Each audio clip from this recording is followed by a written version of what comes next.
5 in, I'd get 0 over 0. Whenever you get 0 over 0, that means you're not done. It means you have to keep going. Simple? Yep. Do you see now? Yeah, just observing. No problem. Okay, so I'm going to factor out the denominator. Notice that it's a difference of squares.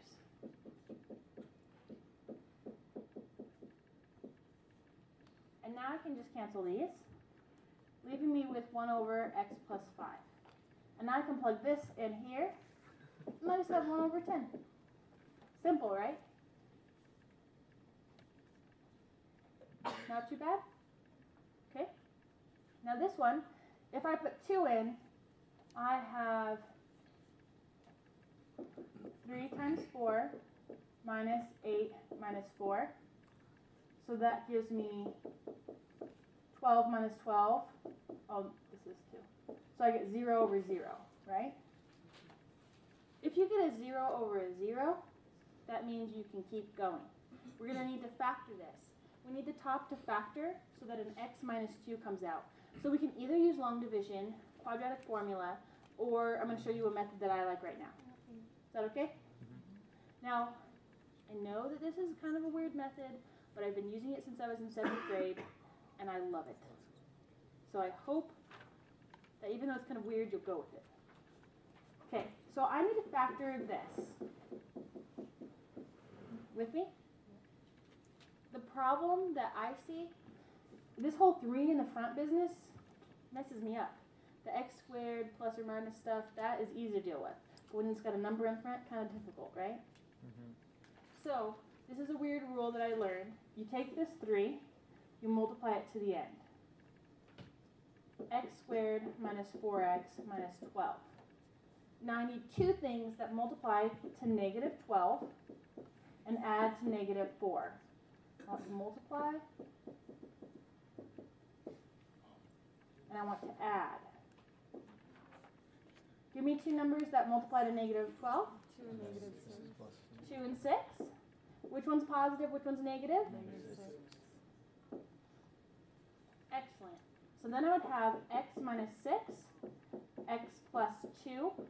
Now because I multiplied by this 3, I divide by the 3 on the factors, and I simplify. Now this one doesn't simplify, so it just goes in front. I know, it's kind of weird. But it works. I've been using it since I was in 7th grade, and I get A's in all my classes. So, pretty sure it works. You just got to remember to divide by what you multiplied by. Okay? Now this is divided by x minus 2. And do you see how nice? Cancel so lovely. So then if I put 2 into this, I get 8. Now let's say you come up against a limit problem and you can't figure out what to do. Plug in numbers. So for example, this one, I had f of x equals the square root of x minus 3 over x minus 9. Plug in x values, like something close to 9. So 8.9, 8.99, 8.999, right? 9.001, 9.01, 9.0, no, 9.1, right? You see what I'm saying? That's going to give you a decimal. It's not going to be very pretty, but you can figure out which one's the right one then, right? It's a lot more work than knowing how to do it this way. But if you get stuck, 5 points is still 5 points, right? Cool. Are we okay on finite limits? Should we do some infinite? Nope. So with that, the chart that you did, you just plug that into the original equation? Yeah, into the original. So far so good? Ready to do some infinite?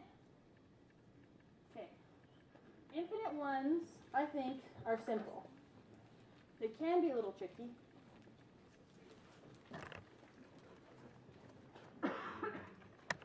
But just follow these rules.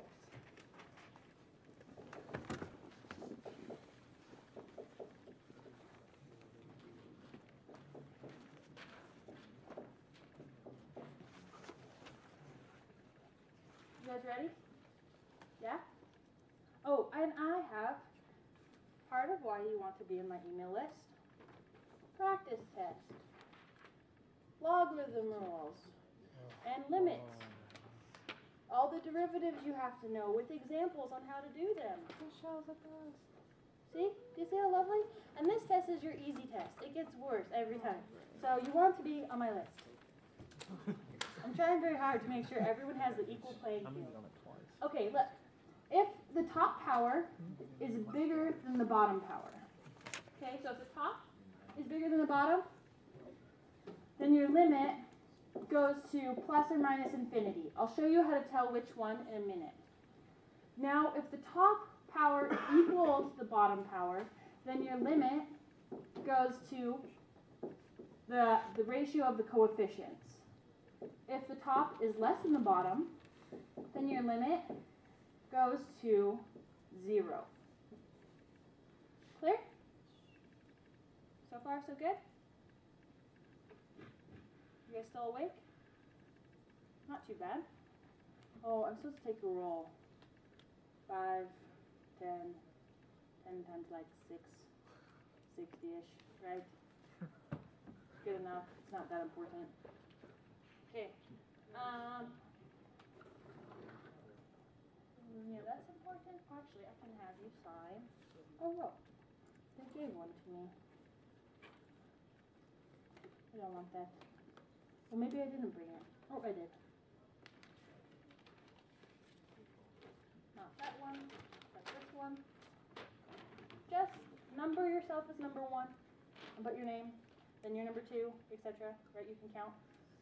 I hope you can count. We're in calculus, which means counting. Okay. Shall we try some of these ones?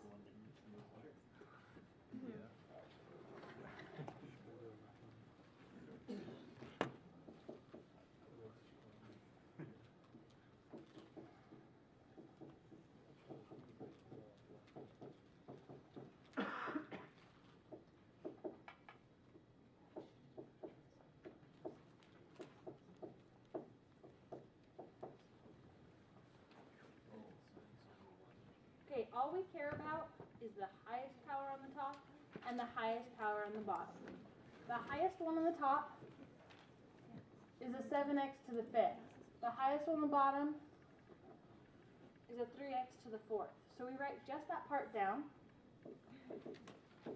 If you have Mignot, you have to write this limit every single time. Even on the test? Does he look at your work on the test? I don't think so. No? No. Then it doesn't matter. Okay, this is going to cancel. Do you see? Oh, sorry. And then if I put infinity in, do you see that if I put infinity in, it's going to go to infinity, and it's positive infinity? Is that okay? Let's do some a little trickier ones.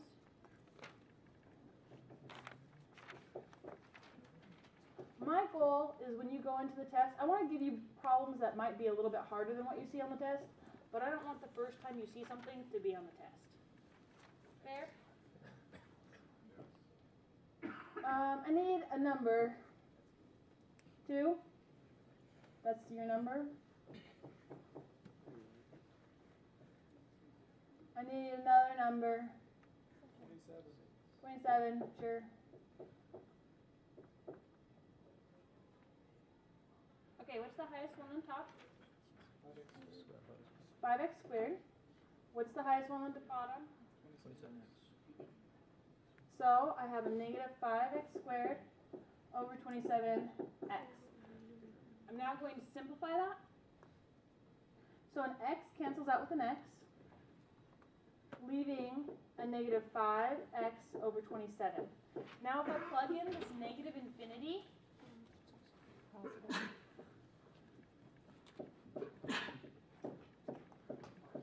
do you see that the negative and the negative will cancel, giving you a positive infinity?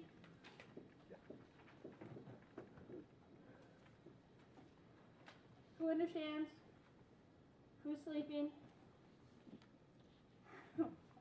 Okay. So now let's do just a few more so that we've done one of every type, and then I'm going to go on to one